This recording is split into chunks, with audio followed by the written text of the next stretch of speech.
جیسے کل میں نے ایک بات بتائی تھی، کسی نے مطلب سمجھا ہی نہیں، میں نے دوست سے کہہ دیا اس کو نکال دو، یہ بات بتا دو۔ میں نے یہ عرض کیا تھا کہ قرآن پاک کا ختم اگر ہو اور گھر کے اندر اگر دعوت ہے تو سگے بھائی کو وہاں جانا چاہیے، لیکن اگر وہاں گناہ ہے، اللہ یہ جو اب بتا رہا ہوں، اللہ کی نافرمانی ہے تو شریعت کا حکم ہے لا یجوز الحضور عند مجلس فیہ المحظور، اللہ کی نافرمانی کی جگہ پر شرکت جائز نہیں ہے۔ گھر میں قرآن پاک ختم ہوا، مسجد کی بات میں نے نہیں کی، میں نے صاف بتایا تھا کہ مسجد میں ختم میں تو مٹھائی بھی نہیں بٹتی۔ آپ بتاؤ مٹھائی کب بٹے گی؟ بتاؤ آپ، مٹھائی کا دو ابھی جمعے میں نیچے بھی فل اوپر بھی فل، اور انشاءاللہ اگلے یہ کل والا نہیں، اوپر والے جمعے میں اعتکاف کی وجہ سے ہمیں پوری منزل انشاءاللہ اوپر مل جائے گی۔ تو اتنے لوگ تھے، ختم میں کتنے ہوتے ہیں؟ اب جو مٹھائی کا انتظام کرتا ہے لوگوں گنتا رہتا ہے، 1 2 یہاں تک 50 ہوئے، 100 200 300 500 1000 3000، مٹھائی 3000 آئی۔ پہلے مسجد میں بدتمیزی شروع ہو گئی، پہلے بتاؤ تقسیم کب کرو گے؟ آخر میں کریں گے تو لوگ چلے جائیں گے، مٹھائی بچ جائے گی۔ واجب وطر کو روک کر تقسیم کی جاتی ہے مٹھائی، اور مسجد کے گند الگ الگ ہوتا ہے، لیکن گھر کے اندر گھر کے چند افراد ہیں اور گھر کے اندر قرآن پاک ختم ہوا اور کوئی گناہ نہیں ہے تو گھر کے افراد 10 ہوں 20 ہوں 25 ہوں کھانا کر سکتے ہیں۔ لیکن ایک ہمارے دوست مفتی ہے، میرے خلیفہ ہیں، ان کے پیچھے لوگ پڑ گئے، کہا دیکھو ایسا پکڑتے ہیں کہا دیکھو شیخ نے خود ہی کہہ دیا کھانا کھا سکتے ہیں، تو ہمارے گھر میں آپ کھانا کیوں نہیں کھاتے؟ اب سنیے، آپ چاہے 30 لوگ ہوں، یہ ہل پارک کے پاس ہمارا گھر تھا، جو نیچے گول مسجد ہے نا، اس کے قریب ہمارا گھر تھا۔ ہمارے گلی سے ایک بھکاری، پہلے یہ بتا دیتا ہوں، ایک بھکاری نکلتا تھا عصر کے وقت، اس کی آواز کی میں نقل نہیں کر سکتا، ایسی تیز آواز، اور کیسے کرتا تھا، او سیٹو، للکارتا ہو، اس سیٹو، وہ کیا بتاؤں اس کی آواز کیسی تھی، میرے گلے میں درد ہو جائے گا، تو چلا کے او سیٹو پیسے دو، میں بھکاری ہوں۔ اب سننا آگے، جب کوئی ٹی ٹی دکھاتا ہے پوری جیب خالی کر دیتے ہو، تڑیاں لگا رہا ہے، اور ہم کو 100 روپے بھی نہیں دیتے۔ مجھے کسی نے کہا سن رہے ہو کیا کہہ رہا ہے؟ میں نے کہا تو بھی بھائی ٹی ٹی نکال دے، اس کو تو نہیں کہا ورنہ پٹائی ہو جاتی میری۔ آستے سے میں نے کہا تو بھی بھائی ٹی ٹی نکال دے، لیکن مانگنے کا انداز دیکھو۔ اور ایک پشاور میں خان صاحب تھا، حضرت فرماتے تھے، اور دوست نے بتایا، بزرگ تھے، انہوں نے بتایا وہ کس طرح بھیک مانگتا تھا۔ پیچھے جھولا رکھا ہوا تھا بھیک کا، اور کہتا اوئے جس کو 100 دفعہ غرض ہے جھولے میں بھیک ڈالے، ہم غیرت والا ہے، ہم بھیک نہیں مانگتا ہے، تجھے 100 دفعہ غرض ہے ہمارے جھولے میں پیسہ ڈالو۔ اب لوگ ہنس کے پیسہ ڈالتے تھے، عجیب خان صاحب ہے، چیلنج کرتا تھا، اوئے تو ہم غیرت والا ہے، ہم ہاتھ نہیں پھیلاتا ہے، تیرے کو 100 دفعہ غرض ہو تو ہمارا جھولے میں پیسہ ڈالو۔ اب اسی مزاح مستی میں اس کے پیسے، اس کی دیہڑی بن جاتی تھی۔ بہرحال تو وہاں پر ہمارے پڑوس میں ہمارے ایک دوست کا گھر میں قرآن پاک ختم تھا، تو انہوں نے سردیاں تھی، کافی اور سینڈوچ رکھا، تو میں نے کھا لیا۔ صبح کو حضرت نے آپریشن کر لیا، اور لوگ بھی کیسے کیسے الٹی باتیں کرتے ہیں، کہا تم نے بریانی اور چکن ٹکا اور یہ کھایا ہے تم نے؟ حضرت آپ کے پاس روز آتے ہیں روزانہ، آپ ان سے پوچھ لیں، میں صرف سینڈوچ اور کافی لی تھی۔ پھر میں چلو وہ ٹھیک ہے، لیکن کھانا وانا نہیں کھانا ہے مقتدا کو۔ تو مفتی صاحب کو اتنے میسج آ گیا کہ آپ کے شیخ نے تو خود ہی کہا کہ گھر کے اندر اگر کھانا ہو تو کھا سکتے ہیں۔ 2 باتیں بتاتا ہوں، غور سے سنیے گا۔ مقتدا کہتے ہیں امام صاحب کو اور کسی شیخ کو جو کسی کا اجازت یافتہ ہو، مفتی کو، عالم کو، امام صاحب کو، تبلیغ جماعت میں جانے والے جو آگے آگے ہیں، جو مدرسے میں پڑھنے پڑھانے والے، ان کو مقتدا کہتے ہیں۔ مقتدا کو ایسا کوئی کام نہیں کرنا ہے جس کو لوگ ایشو بنا کر اس پہ عمل کرنے لگے اور بات بگڑ بھی چلی جائے، اس لیے سمجھنے کی بات ہے۔ میں ایک جگہ گیا، بہت بڑی مسجد ہے، وہاں وطر کے لیے بیٹھے، دعا ہوئی، وطر کے لیے بیٹھے، اتنی بڑی مسجد، مٹھائی تقسیم ہو رہی ہے۔ آپ کوئی بھی آدمی ہے جو عالم بھی نہ ہو، جائز ہے؟ وطر واجب ہے یا نہیں ہے؟ مٹھائی واجب ہے؟ لوگوں نے کھانا بھی شروع کر دیا، میں دیکھ دیکھ کر میں نے تو مٹھائی نہیں لی الحمدللہ۔ تو حضرت تھانوی رحمۃ اللہ علیہ بچے تھے نا، ابا کہتے تھے جتنی مٹھائی کھانی ہے آج کھا لو، 1-1 کلو 2-2 کھا لو۔ مسجد کی اگر مٹھائی لی تو تھپڑ ماروں گا، خبردار اگر مسجد کی مٹھائی لی تو لالچی ہو جاؤ گے۔ دیکھتے نہیں آپ جھگڑا کتنا ہوتا ہے مسجدوں میں، شور کتنا، اللہ کا گھر ہے لیکن وہ پتہ ہے نہیں، مانتے ہیں نہیں۔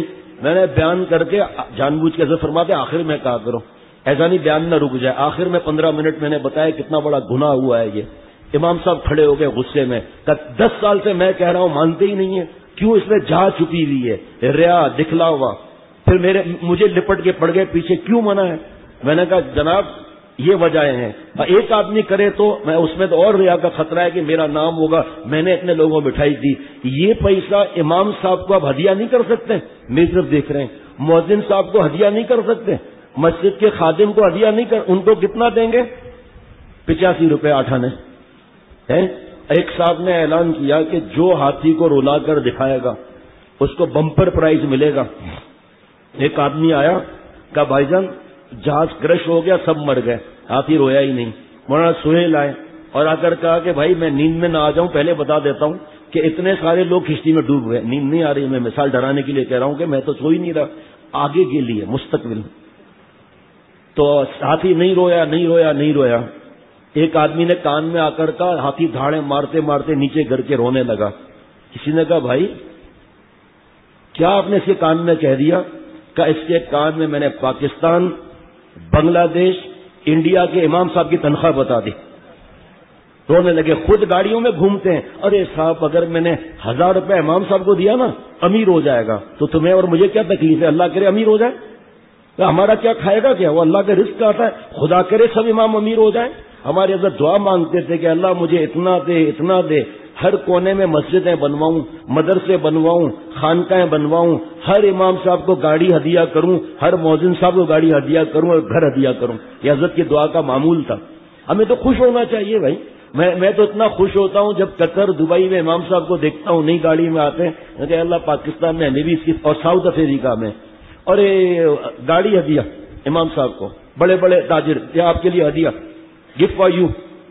ابھی جب قطر میں تھا تو وہاں کے مؤذن نے پرانے تعلق والا حضرت کا خلیفہ میری دعوت کی. میں نے کہا دیکھو بھائی زیادہ چیزیں ویزیں نہیں بنانا. میں اپنے یہاں کا مؤذن وغیرہ سمجھا. حضور صلی اللہ علیہ وسلم کو بکری کھر کی دعوت ملتی تھی نا، وہاں تک جاتے تھے. میں نے ان کو سمجھا دی بات. یہ جب میں ان کے گھر میں گیا، اللہ اکبر، وال ٹو وال کارپیٹ، پردے ایسے کہ میں نے کبھی دیکھے نہیں، اور 4 چیزیں برینڈ نیو کونے میں رکھی تھی، ایئر کنڈیشن اور فریج، واشنگ مشین یا کوکر یہ کھڑے رکھے تھے. وہ جو نیا نیا گھر تھا. تو میں نے کہا یہ کیا ہے؟ کہا یہ جس نے مسجد بنائی ہے انہیں ہدیہ کیا ہے. 3 کمرے تھے، غور کرنا. تو میں نے کہا یہ امام صاحب کا گھر ہے؟ کہا نہیں یہ میرا گھر ہے مؤذن کا. امام صاحب کا تو 6 کمرے والا گھر ہے. آپ بتاؤ اللہ اور نہیں دیں گے؟ اللہ ایسی مسجد کے ماں کو بتا نہیں سکتا. ماشاء اللہ دیں گے نا. اور بھی اللہ تعالیٰ جو اللہ کے گھر میں دے گا تو اللہ اسے محروم کر دیں گے کیا؟ بہرحال میں بتا رہا تھا کہ مقتدی جو لوگ ہیں اب وہ گھر کے اندر بیان کر لیں گے جو بلائے گا. ابھی ہمارے دوستوں کے 3-4 بیان ہو چکے ہیں ابھی سے 10 روزہ اور اس طرح. اب لائن لگے گی آہستہ آہستہ. میرے شیخ نے بنگلہ دیش میں حضرت مولانا شاہ عبد المتین صاحب دامت برکاتہم، اللہ انہیں کروڑوں جانے عطا فرمائے، فرمایا اس بار کہیں باہر نہیں جانا کیونکہ تمہاری اپنی مسجد ہے، ایک جگہ بیٹھو. ہم لوگ رات کو 3 بجے آتے تھے واپس، بیان 3 بیان کر کے واپس، اور پورا قافلہ الحمدللہ ساتھ میں. اور ابھی تو اتنے لوگ ہیں کہ اتنی گاڑیوں کا ارینجمنٹ. بہرحال تو اس بار میں اپنے دوستوں کو ہی سب کو بھیجوں گا. ابھی سے ہی میں نے اپنے لیے منع کر دیا ہے. لوگوں نے لکھانا شروع کرتے ہیں نا، میں نے کہا اس بار مجھے میرے شیخ نے منع کیا. میں انشاءاللہ اللہ میری عمر میں برکت دے، مجھے اللہ والا بنائے، یہیں انشاءاللہ رمضان گزارنا ہے، کہیں بیان کے لیے نہیں جاؤں گا. میں اتنے برسوں آیا ہوں دور دور، اب آپ بھی تو آؤ. ہم نے بھی تو اتنے برس آئے نا آپ کے پاس، تو اب آپ دیکھتا ہوں آپ اپنی محبت کا اظہار کر دو، اب آپ آؤ. تو اب مقتدی کے لیے یہ ہے کہ وہ گھر میں اگر بیان کرنے جاتا ہے تو کھانا نہ کھائے. ہم بیان کرنے جاتے ہیں نا باہر شہروں میں گاؤں میں، کھانا اپنے پیسوں کا. کیونکہ حضرت تھانوی رحمۃ اللہ علیہ فرماتے تھے کہ جب غریب بستی سے کوئی آئے گا، دیکھا کہ 2 دیگیں اتری ہوئی ہیں، پتہ نہیں 8000 کی دیگ کتنے کی ملٹیپلائی کرے گا، وہ بابا نہیں. اور پھر ہم بیان میں اعلان کرتے ہیں کہ کھانا ہمارے پیسوں کا ہے سب کا الحمدللہ اللہ کے کرم سے. گاؤں والوں پر یا شہر والوں پر بوجھ نہیں بنے. اسی دن گاؤں والا آ جاتا ہے ہمارے یہاں بھی بیان کرنے چلو. ابھی دیکھو تو صحیح جس سفر میں جاتے ہیں کتنے چھوٹے شہر اور گاؤں اللہ کے کرم سے اللہ تعالیٰ کی رحمت سے، ان کو پرواہ نہیں ہے. ان کو پتا ہے کہ یہ ٹھنڈا بھی نہیں پئیں گے اللہ کے کرم سے. ایک گاؤں کا نام ہے بنو، یہاں وہ بنو الگ، یہاں آگے جا کے میرپور بٹوروں سے آگے شربت بنایا تھا انہوں نے کہا آپ اپنے نمازیوں کو پلاؤ، ہم نہیں پئیں گے. حالانکہ گرمی خوب تھی، کسی ساتھی نے شربت نہیں پیا. کہا یہ میں نے کہا آپ اگر پی لیں گے تو آئندہ پھر بنائیں گے، نہ پینے سے آئندہ بنائیں گے نہیں. مسجد ہے یا تماشا ہے کہ اس میں شربت ڈال کے پلا رہے ہیں؟ مسجد کے اندر شربت گر رہا ہے، بعد میں چونٹیاں آ رہی ہیں، اور اس میں اعتکاف میں کبھی یہ دعوت کر رہا ہے سب کی، کبھی یہ کر رہا ہے، کبھی ثواب کے لیے. کیا ثواب ملے گا؟ وہاں پر چائے گر رہی ہے، مسجد کی دریاں خراب ہو رہی ہیں، چونٹیاں گر رہی ہیں، 2 بجے دعوت ختم ہو رہی ہے. کیا دین کی بات ہوتی ہے وہاں؟ دنیا کی بات ہوگی. تو اعتکاف میں بیٹھے کیوں؟ یہ دعوتیں کرنی ہے، باربیکیو کی دعوتیں باہر جا کے کرو. وہ گپ شپ کو ہو رہی ہے، وہ فائدہ کیا بیٹھنے کا؟ بیٹھنا تو اس نے جو اللہ کے گھر میں بیٹھ گیا کہ اللہ میں اٹھوں گا نہیں جب تک آپ دیں گے نہیں مجھے. وہ اعتکاف کی باتیں انشاءاللہ عرض کروں گا. تو مقتدا کی بات سمجھ میں آ گئی کہ مسجد کے اندر بھی میں آپ کو بتاؤں، ایک آج مفتی صاحب نے فون کیا تھا تو مجھے کہا کہ میں اپنے پیسے سے کھلاؤں تو میں نے کہا لوگ کتنے ہوں گے جو آپ کے پاس آتے ہیں؟ تو کہا 250 تو ہوں گے. میں نے کہا یہی پیسہ آپ اپنے ادارے میں دو. ہنسنے لگے. کہا الحمدللہ میں دعوت نہیں کرتا، لیکن میں نے ایسے ہی پوچھا کہ حضرت والا کا کیا طریقہ ہے. حضرت کا یہی طریقہ جو آپ کو بتا رہا ہوں میں کہ فرمایا یہ شادی حال تھوڑی ہے نعوذ باللہ. تو وہ بتا رہا ہوں آپ کو کہ جس مسجد میں چندے کی پیٹی چلتی ہو، ابھی ایک صاحب نے بتایا آج یہیں بیٹھے ہیں مولانا، یہیں بیٹھے ہیں، کہا انا للہ و انا الیہ راجعون. خطبے کے بیچ میں کبھی سنا؟ خطبے کے بیچ میں پیٹی چل رہی ہے. میں خبردار آئندہ آپ نے بیان کیا تو کہا نہیں میں انشاءاللہ منع کر دوں گا. ارے باہر باکس لگا دو، ختم بات. کبھی کبھی 6 مہینہ 8 مہینے میں صرف اطلاع کر دی، اور وہ بھی پہلے اللہ والوں کی باتیں بتاؤ کہ وہ اللہ تعالیٰ انہیں مستغنی رکھتے ہیں بھیک مانگنے سے. 2-4 واقعے بتا کر پھر بتا دو کہ بھئی کیا خرچہ ہے کیا نہیں ہے. اللہ کا گھر ہے، اس کے لیے بھیک مانگ رہے ہیں. وہاں باکس لگائے، جس کو دے دے، نہ دے نہ دے. اب جب رومال چلے گا، 500 کا نوٹ ابھی انہوں نے دیا، تب میرا حال کیا ہوگا؟ میں 500 نہیں دوں، ریا ہو گیا. میں تو 1000 دوں گا. اب بیچارہ دوسرے کو دینا نہیں ہے، کیا کرے گا وہ؟ 10-20 روپے تو دے ہی دے گا نا. منع ہے یہ. حضرت مجدد نے، ہمارے بزرگوں نے منع کیا ہے. بس باکس لگا دو اور کبھی 6-8 مہینے میں اطلاع کر دو. جس کو 100 دفعہ غرض ہوگی دے گا. مسجد اور یہ چیزوں کو چلانے والے اللہ ہے، انسان چلانے والے نہیں ہیں.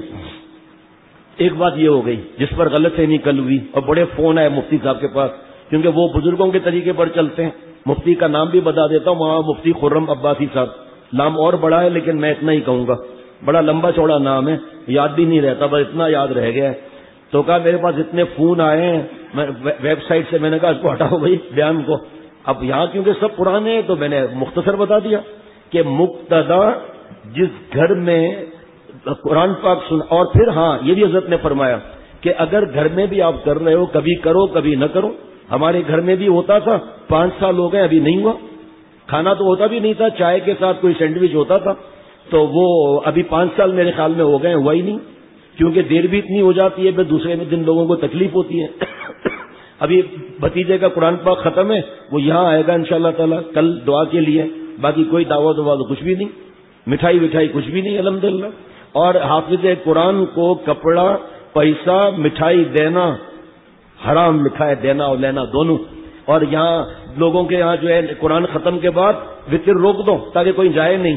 اب ہار پہنا رہے ہیں، اس کا تو جیت کا دن ہے، اب ہار پہنا رہے ہیں. مسجد میں سفید دریوں پر بتیاں گر رہی ہیں، ہمارے پیر اس پہ آ رہے ہیں، اور مٹھائی کے ذرات گرے ہوئے ہیں. اعتکاف والے رو رہے ہیں بیچارے، فنس مار رہے ہیں. اللہ کے گھر میں بدبو والا اسپرے ہو رہا ہے. اور پھر جوڑا دیا جا رہا ہے یہ فلاں کی طرف سے. یہ مسجد کمیٹی کے چیئرمین صاحب نے کپڑا دیا اور 5000 دی. حضرت والا رحمت اللہ علیہ کے بھانجے نے کراچی یونیورسٹی میں سنایا، 5000 کا چیک ملا. حضرت کے پاس آیا کہ زبردستی دیا ہے. حضرت میں آپ نے لیا کیوں؟ جاؤ واپس کر کے آؤ. وہ واپس کرنے گئے، انہوں نے کہا ہمارے اکاؤنٹ سے نکل گیا، ہم تو واپس نہیں لیں گے، ہم نے تو خوشی سے دیا ہے. حضرت بھی تو کیا حضرت ماشاء اللہ. فرمایا ان سے کہو کہ اگلی بار میں آپ کے یہاں بیان نہیں سناؤں گا. 5000 دیں گا؟ کیسا سوال ہے؟ کہ نہیں اگلی بار تو ہم نہیں دیں گے. تو آپ نے قرآن پاک کا معاوضہ دیا نا. حضرت فرماتے ہیں اگر آپ کو اتنی فکر ہے تو 11 مہینے جو باقی ہیں ان کو ہدیہ دو، پھر چاہے وہ سنائے نہ سنائے اس سال، کرو نا پھر ان پر. کہ نہیں اگلی بار تو کہیں دوسرے شہر چلا جائے گا، ہم تو باقی 11 مہینے میں ان کو 2-3 دفعہ 5-5 ہزار دیکھ رہے ہیں بیچاروں کی ضرورت کیا ہے. تو حضرت نے انہوں نے کہا ہم تو نہیں لیں گے. حضرت نے فرمایا وہی رکھ کر آنا. اس کے بعد لوگوں نے حضرت کے بھانجے کو سعودی عرب میں ریالوں میں کھیلتے ہوئے دیکھا. اس وقت 5000 بھی بڑی بات تھی. اب بیان ختم کرتا ہوں آخری بات بتا کر مقتدا کا قرآن پاک کے معاملے میں سب بتا دیا کہ مسجد میں مٹھائی تقسیم ہو، کھانا ہو، وہ ایک بار بیان کر سکتے ہیں اور آخر میں بتا سکتے ہیں یہ سب چیزیں شریعت سے دور ہیں. یہ صحابہ رضوان اللہ علیہ مجمعین کے عمل نہیں تھا. قرآن پاک اللہ کے لیے سناتے تھے، قرآن پاک اللہ کے لیے سنتے تھے. آپ کو اگر حافظ قرآن کا ایسا معاملہ ہے تو پورا سال اس کی خدمت کرو نا. وہ نہیں کریں گے کہ اگلی بار کہیں اور چلا گیا پھر کیا ہوگا. کپڑا وپڑا کچھ نہیں لیتے الحمدللہ ہمارے یہاں اللہ کے کرم سے. یہ ایک بات اپنی جگہ پر ہو گئی.